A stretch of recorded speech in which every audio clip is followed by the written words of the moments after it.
In this video, I'm giving my ensuite a glow up. And I know what you're going to say, but this bathroom is fine. But I don't want fine. I want spa retreat. So let's do it.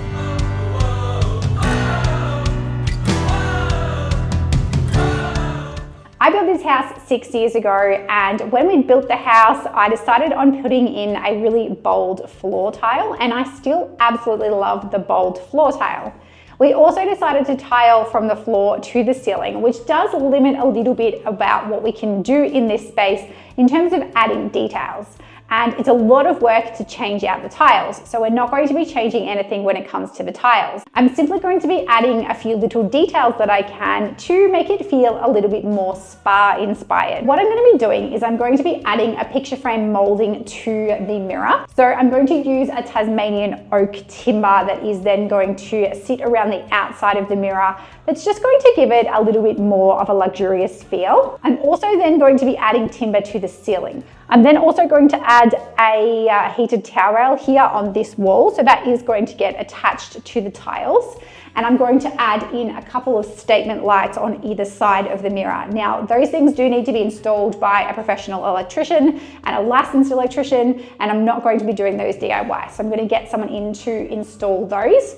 I'm then just going to restyle the space so that we can make this space feel really cozy and warm and a little bit like coming into your own personal day spa. Let's jump into it.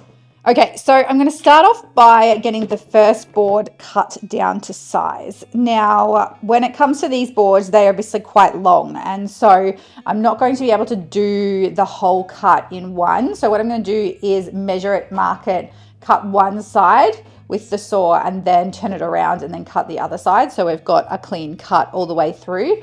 You need to use a really fine tooth blade on the saw for this. And this is actually plastic. It's not actually timber. So it is going to react a little bit differently than what a wood product would. So I'm just going to measure this first piece and get this first piece cut down to size. I'm going to need to cut it a little bit smaller than what the actual length of the ceiling is, because I do need to allow 1 or 2 mil just for expansion in the ceiling. So I'm just going to measure this and get it cut down.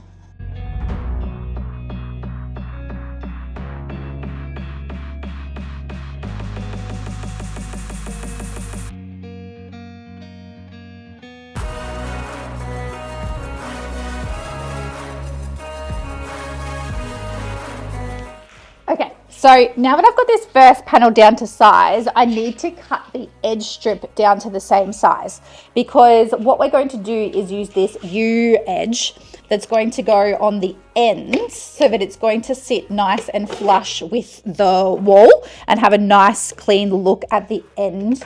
So what I'm going to do is I am going to cut this down to size, and then we're going to put this first panel up on the ceiling. Now, to install these, they've got like a really cool concealed method. So what we're going to do is put these clips here, and they're going to clip on in between the panels. And then you're going to use a countersunk screw so that we can screw these into the ceiling and to hold them in place. Now, I have a metal frame house, so unfortunately I can't just screw straight through with the countersunk screws into the wooden rafters or beams or joints of the house, basically. So what I'm needing to do is I'm going to use plasterboard anchors, and I'm going to put the plasterboard anchors in the ceiling, and then I'm going to put these screws into the plasterboard anchors. And I'm also going to use liquid nails on the back of each panel to help hold that in place. And then that should be enough strength to hold it to the ceiling. So it really depends on what kind of ceiling you have and also what kind of frame you have. If you have a timber frame, it's going to be a lot easier to find the timber frame and then just screw these hooks straight into the timber frame. So you'll just measure them out according to where the timber frame is, because these clips can just clip on anywhere. And then you would just put the countersunk screws straight into the timber frame. But as I mentioned, I'm going to aim to do about 5 on each panel. And these are just going to go into a plasterboard anchor.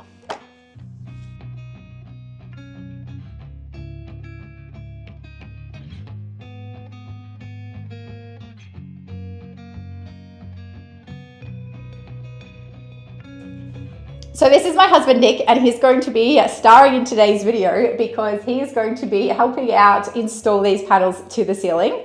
Now, installing panels to the ceiling is a little bit more tricky than installing panels to a wall, because when you're installing panels to the ceiling, it's going to have gravity wanting to pull the panels out of the ceiling. So it's much easier to have two people to hold them up while they get screwed into the ceiling. So if you're wanting to try and install panels to the ceiling, I wouldn't recommend it as a one-person DIY job. It's definitely best to have someone help you out. So what we're doing now is we're just going along and installing the plasterboard anchors into the ceiling so that we can install that first edge strip. Then once the edge strip is up, we can start to install the first panel. If you do decide to use plasterboard anchors like we are, just use a screwdriver to install the screws in between the panels into those anchors, because if you use a drill, it can be really easy to over tighten them. Now, I decided to cut the panels down one by one. So I cut a panel and then I went and installed it, and then I measured and cut the next panel to give me the most accurate measurements. Now, I also had two obstacles that I needed to cut around inside the ceiling. And the first one was the fan hole, and the second one was where the square tastic goes. So I actually had the electrician come and uninstall those and remove those for us, so it was a little bit easier to then install the timber panels. And so to get the circle correct, I actually just put the first panel up and held it in place, and then got a marker and I drew the circle from the top of the roof with a permanent marker, and then I could just cut that out with a jigsaw. So you'll be able to see here the line that I'd drawn of the exact location of where the fan needed to go, and then I simply just cut that out with the jigsaw, which was really easy to do. Once again, with the blade for the jigsaw, you want to use a really fine tooth blade because you're going to be cutting through this really thin plastic. Now, as I mentioned earlier, even with the slide action on for my saw wasn't able to get long enough to cut through this entire board. So I just lined it up and then cut through one side, swapped it over, and then cut through the other side, which was actually a pretty simple process.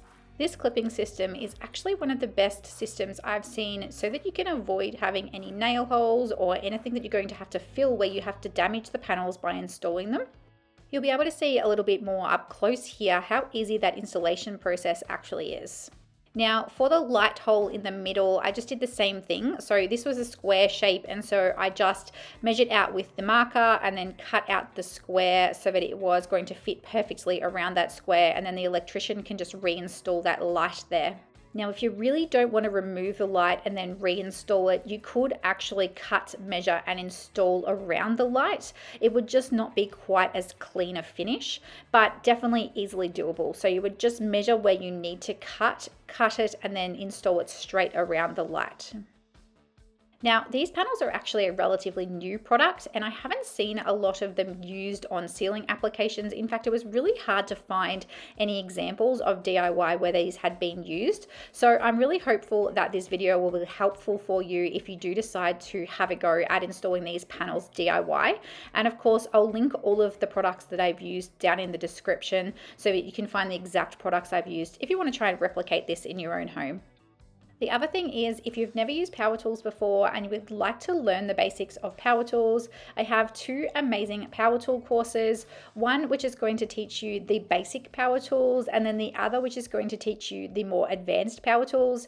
Now, the jigsaw and the circular saw, which I have used to cut down these panels, are included in the advanced course, but I'll include those links down in the description so you can go and check out those courses if you're interested in learning more about power tools.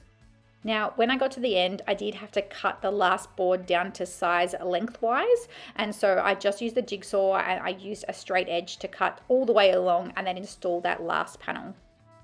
Once I'd finished the ceiling, my vision was really starting to come together, but the next step was to install the picture frame molding around the outside of the mirror. Now, this is Tasmanian oak timber, and it's actually built with a little picture frame edge. So all I needed to do is cut a 45-degree angle on the edges and get it cut down to size perfectly. And then I used liquid nails to glue it in place and just some masking tape to hold it in place while it dried. For the longer pieces, it is easier to have a second set of hands once again, so I grabbed my husband just to help me lift this into position so that he could hold that end while I taped it down nice and steady.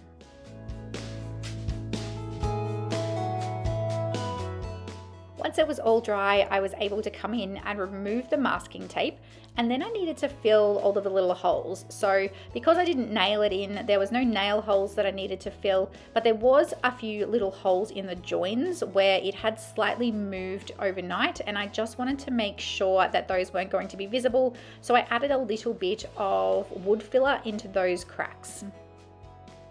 Then I cleaned the mirror while that was drying, and once it was dry, I was able to start painting the stain on. I really wanted to try and match the timber frame around the mirror to the color of the timber on the ceiling, which is a fake look cedar.